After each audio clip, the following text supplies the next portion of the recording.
to kiss me. Halo semuanya, selamat datang di vlog kali ini. Perkenalkan, nama aku Bella Dwi Astari Biru Sembiring dengan NIM 23400-546.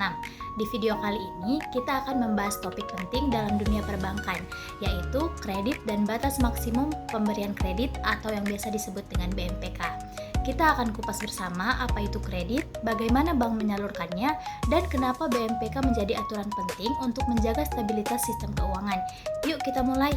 Kali ini kita bakal ngobrolin sesuatu yang sering banget dibahas di dunia keuangan, kredit dan BMPK. Jangan khawatir, bahasannya bakal ringan, tapi tetap bikin kalian ngerti gimana bank menentukan batas dalam kasih pinjaman. Yuk kita bahas sekarang.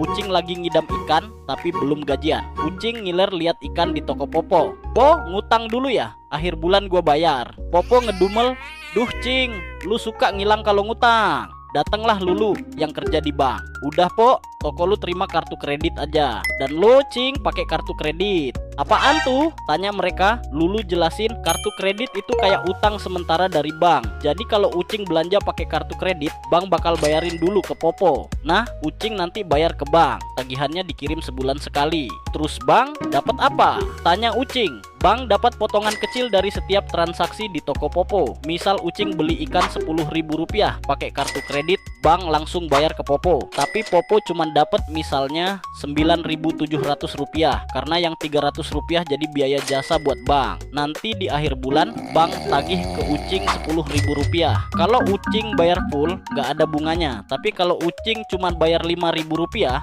sisa Rp5.000 bakal kena bunga tinggi. Nah, di situ bank dapat untung lagi. Jadi kartu kredit itu alat buat belanja dulu, bayar belakangan. Tapi kalau nggak disiplin bayar tagihan, bisa jadi beban karena bunganya tinggi.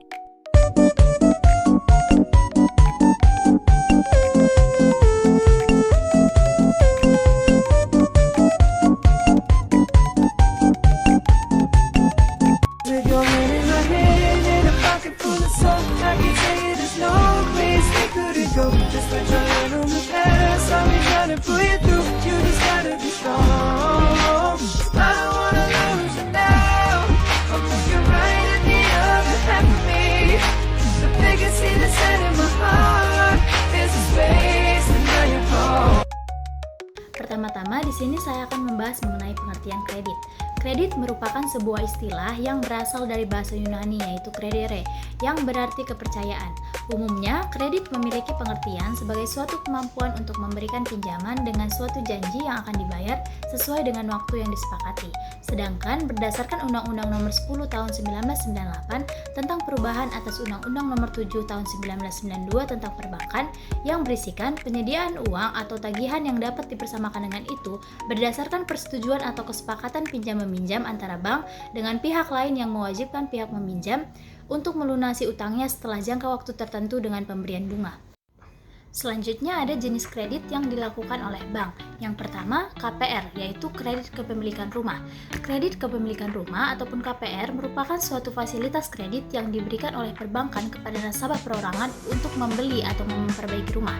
Namun sebenarnya KPR ini merupakan nama produk kredit perumahan yang pertama kali dikembangkan oleh Bank Tabungan Indonesia atau BTN sejak tahun 1976. Seiring perkembangan zaman, selain BTN terdapat juga banyak bank yang adalah penyalur KPR seperti bank-bank BUMN, bank swasta nasional, dan juga bank asing.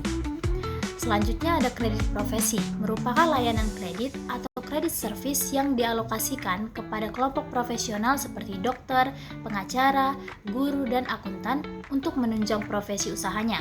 Tata cara pembayaran kredit biasanya dilakukan secara angsuran pada setiap akhir bulan sesuai dengan batas waktu yang diperjanjikan.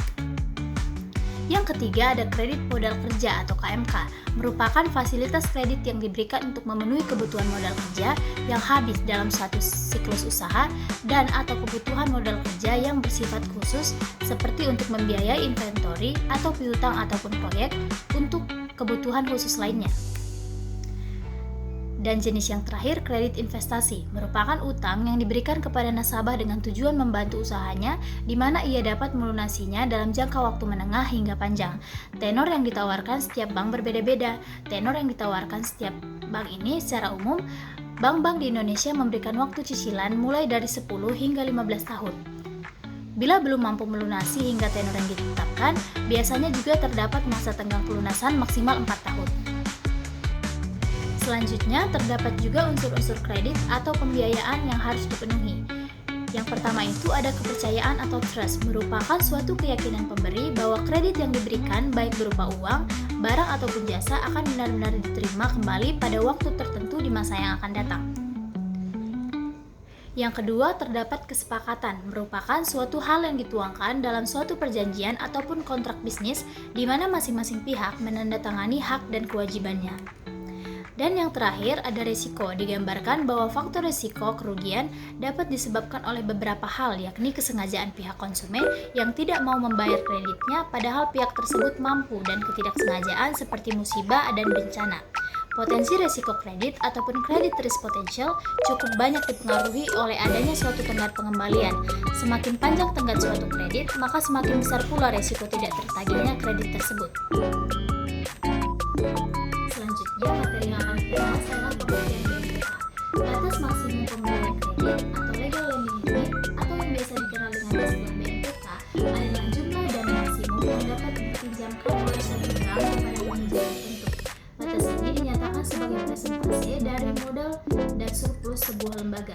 Di Indonesia, pengaturan mengenai penerapan BMPK diatur dalam beberapa peraturan OJK, yakni Peraturan OJK Nomor 15/OJK/03/2018 tentang batas maksimum pemberian kredit atau batas maksimum penyaluran dana bank untuk mendorong pertumbuhan sektor pariwisata dan peningkatan devisa, dan Peraturan OJK 121 Nomor 32 PJOK/2018 tentang batas maksimum pemberian kredit dan penyediaan dana besar bagi bank umum. Terdapat 4 penetapan BMPK, yaitu yang pertama mengadakan pencairan atau pengalokasian kredit agar kredit tidak bertumpu pada pihak tertentu saja. Yang kedua, mengurangi risiko agar tidak bertumpu pada satu pihak tertentu. Yang ketiga, mencegah penggunaan dana masyarakat untuk kepentingan pemegang saham atau grup perusahaan. Dan yang terakhir, melindungi dana masyarakat dengan jalan bank memelihara kesehatannya. Terdapat juga prinsip pemberian kredit dan analisis kredit. Yang pertama ada karakter. Karakter daripada orang yang akan diberikan kredit harus dapat dipercaya, yang tercermin dari latar belakang nasabah, baik pekerjaan maupun pribadi, seperti cara dan gaya hidup, keadaan keluarga, hobi dan penggawean sosialnya. Selanjutnya kapasiti. Penilaian berdasarkan metode ini dipakai untuk melihat kemampuan calon nasabah atau debitur dalam membayar kredit yang dihubungkan dengan kemampuannya mengelola bisnis serta kemampuan mencari laba. Kapital efektivitas penggunaan modal dapat dilihat dari neraca atau laporan laba rugi dengan melakukan pengukuran terhadap likuiditas, solvabilitas, rentabilitas, dan tolak ukur lainnya. Collateral metode. Ini merupakan jaminan yang diberikan calon nasabah, baik fisik maupun non-fisik. Jaminan yang diberikan hendaknya memberikan jumlah kredit yang diberikan. Condition. Penilaian terhadap kondisi ekonomi masa sekarang dan mendatang pun merupakan hal yang harus dilakukan penilaian terhadapnya. Selanjutnya, dalam analisis kredit dan BMPK terdapat metode 5C dan 7P. Yang pertama, personality, yaitu prosedur untuk menilai nasabah dari segi kepribadiannya atau tingkah laku sehari-hari maupun masa lalunya. Party, yaitu prosedur untuk mengklasifikasikan nasabah dalam klasifikasi atau golongan tertentu berdasarkan modal serta loyalitas dan karakternya. Purpose, yaitu prosedur untuk mengetahui tujuan nasabah dalam pengembalian kredit, termasuk jenis kredit yang diinginkan nasabah. Tujuan pengembalian kredit pun bermacam-macam, termasuk di dalamnya untuk tujuan konsumtif, produktif, atau perdagangan. Prospek, yaitu prosedur yang dilakukan untuk menilai usaha nasabah di masa mendatang, apakah menguntungkan atau tidak. Payment merupakan satu ukuran untuk mengetahui bagaimana cara nasabah mengembalikan kredit yang telah diambil atau dari sumber mana saja dana untuk pengembalian kredit tersebut diperolehnya. Profitability merupakan pola yang digunakan untuk menganalisis bagaimana kemampuan nasabah dalam mencari laba. Metode ini sering dipakai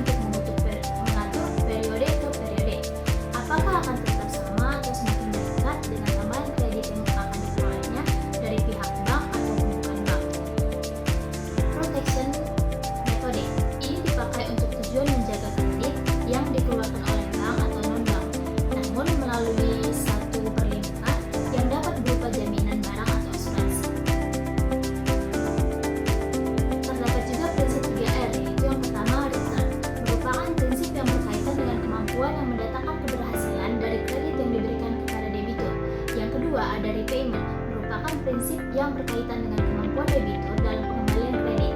Yang ketiga ada risk, merupakan prinsip yang berkaitan dengan kemampuan debitur dalam menanggung risiko ketidakmampuan pengembalian kredit.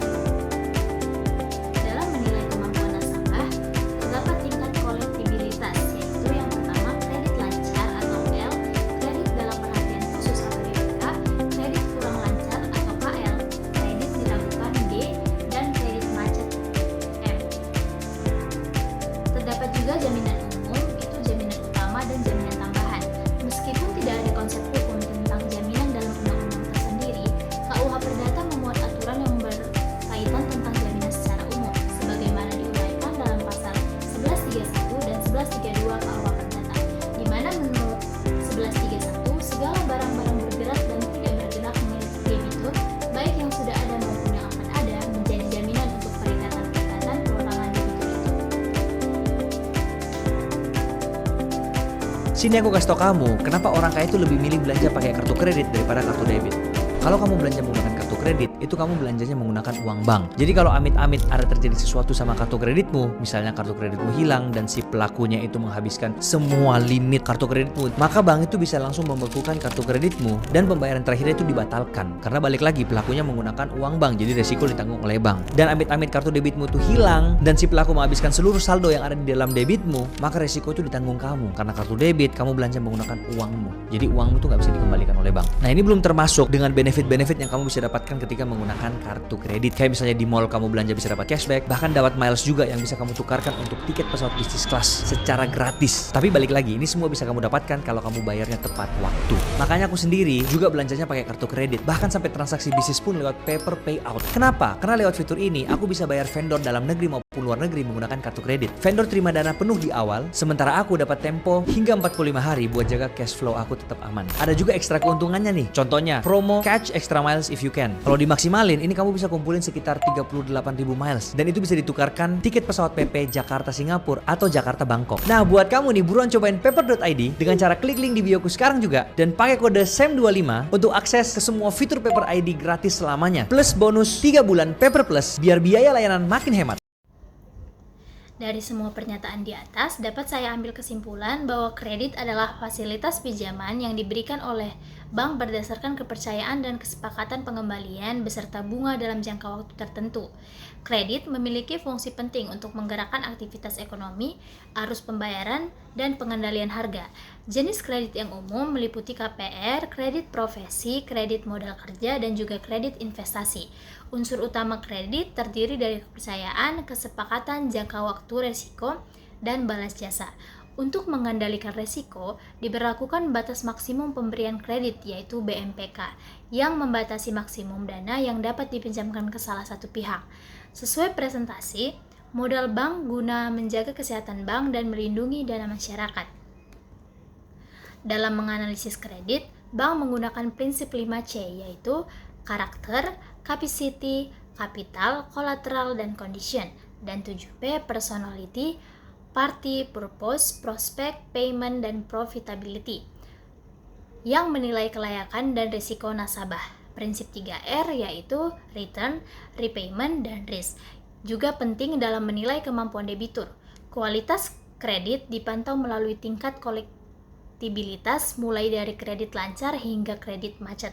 Jaminan kredit diatur dalam KUH Perdata yang menyatakan bahwa seluruh barang milik debitur dapat menjadi jaminan, baik yang sudah ada maupun yang akan datang, untuk melindungi hak bank dan menjaga kesehatan sistem perbankan secara keseluruhan.